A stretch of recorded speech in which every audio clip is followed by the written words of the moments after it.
إيه الحكمة من وجود الشر في العالم؟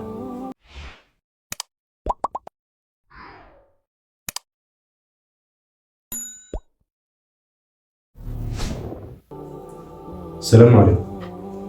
يعتبر موضوع وجود الشر في العالم من أكتر المواضيع اللي بتسبب في إلحاد كتير من الناس، لأن كتير من المعترضين بينكر وجود ربنا سبحانه وتعالى بسبب وجود الشر في العالم. ومبدأه في الاعتراض بيقولك إن وجود الشر في العالم ده بيتناقض مع وجود الله سبحانه وتعالى، لأن لو كان في إله الكون كان منع وجود الشر في العالم. ومن أشهر الأسئلة اللي كتير من المعترضين بينكر وجود ربنا سببها، واحد إنه يقولك أنا ليه مبتلى بالمرض؟ 2 ليه أنا اتحرمت من أبويا أو من أمي وأنا صغير؟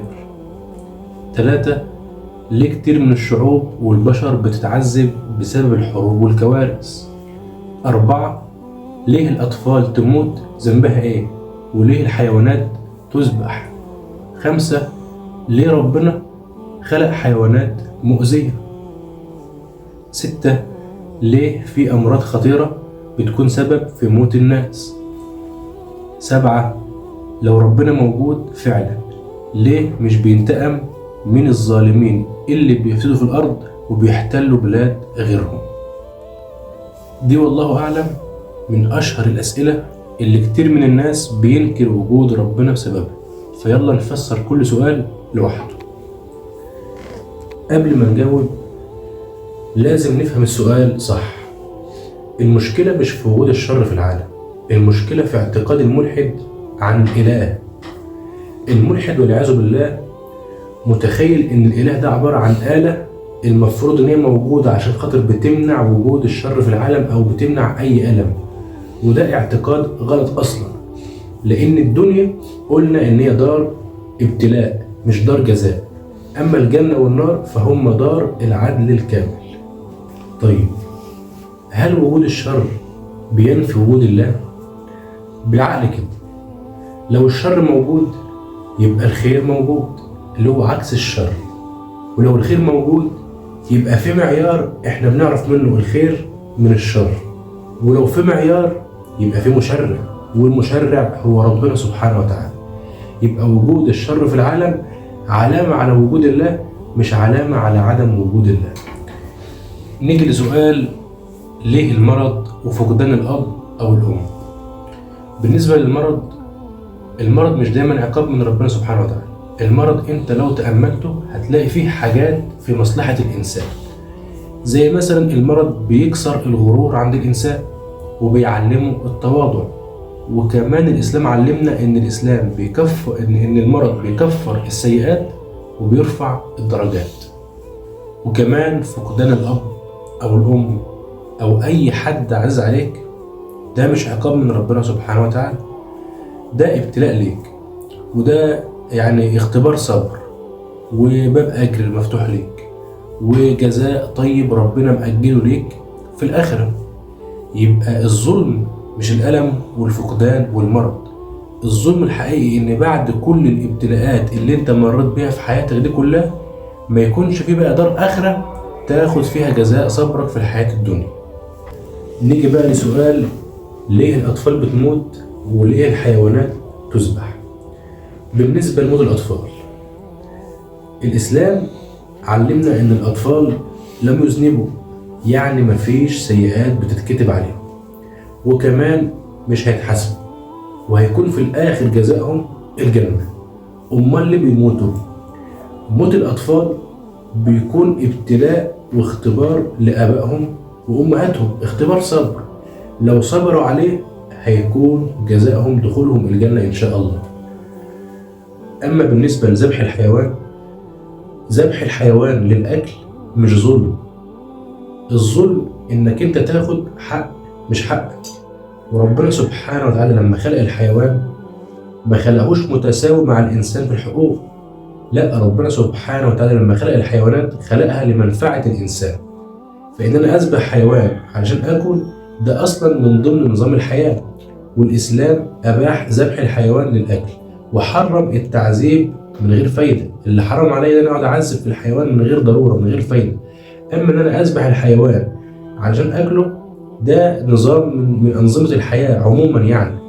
اما الانسان حرمه ان انا اعذب الحيوان من غير فايده. والاسلام اباح الاكل وحرم التعذيب وامر بالاحسان عند الذبح. نيجي بقى لسؤال: ليه ربنا سايب الظالمين يفسدوا في الارض؟ بص بقى، لو ربنا سبحانه وتعالى انتقم فورا من الظالم يبقى كده مفيش حريه ولا اختبار ولا اختيار. لازم ربنا سبحانه وتعالى يتمهل في انتقامه من الظالم، يديله فرصة بحيث الظالم يكون أخذ وقت يتوب لربنا وينتهي عن ظلمه، وكمان المظلوم يكون مدة صبره على الظالم وعلى فساد الظالم بقت أكبر، فيكون جزاؤه من ربنا أعظم، وكمان يكون انتقام ربنا ليه من الظالم أشد وأقوى. فتأخير العقوبة من ربنا سبحانه وتعالى مش معناها عجز من ربنا سبحانه وتعالى، حاشاه سبحانه وتعالى، ده إمهال للظالم. وخلي بالك دايما العقوبة المؤجلة بتبقى أصعب من العقوبة المعجلة. نيجي لسؤال: طيب ليه ربنا خلق حيوانات مؤذية وليه في أمراض مميتة؟ لازم تعرف إن الكون مش معمول لراحتك أنت، الكون خلق محكم متوازن، والحيوانات المؤذية ده عنصر ضروري من ضرورات الحياة، وليها دور وليها مهمة في توازن الكون. فمثلا عندك مثلا من ضمن الحاجات المؤذية في الكون ايه؟ التعابين مثلا. واحد يقول لك ايه الحكمة من وجود التعابين؟ التعابين مؤذية، لكن العلماء بيستخرجوا من السم بتاعها بعض الأدوية المهمة، فليها فوائد. وقيس بقى على كده كتير من الحيوانات أو الزواحف اللي انت شايفها من وجهة نظرك مؤذية وبتأذي البشر هي ليها فوائد، لكن انا وانت ما نعرفش هي ايه الفوائد دي. نيجي بقى لسؤال: ليه فيه امراض مميتة في العالم؟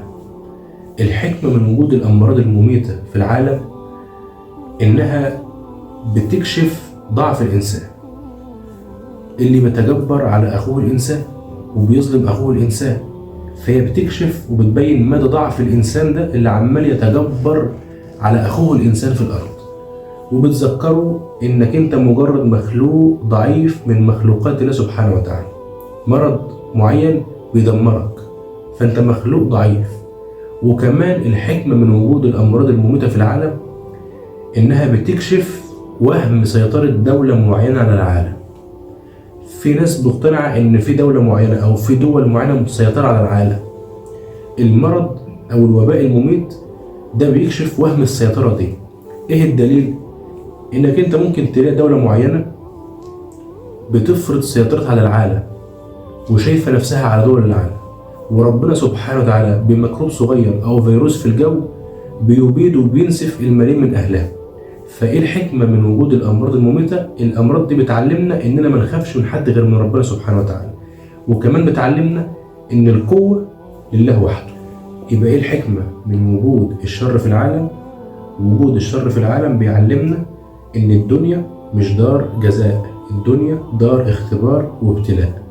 وكمان بيعلمنا ان العدل المطلق والكامل مش في الدنيا، ده عند ربنا سبحانه وتعالى في الاخرة. وكمان بيعلمنا ان وجود الشر في العالم دليل على وجود الله سبحانه وتعالى اللي في الآخرة ان شاء الله هيحاسب الاشرار على فسادهم في الحياة الدنيا. ربنا يكفينا واياكم شر الظلم واهله، وان شاء الله اشوفك في فيديو جديد. سلام عليكم.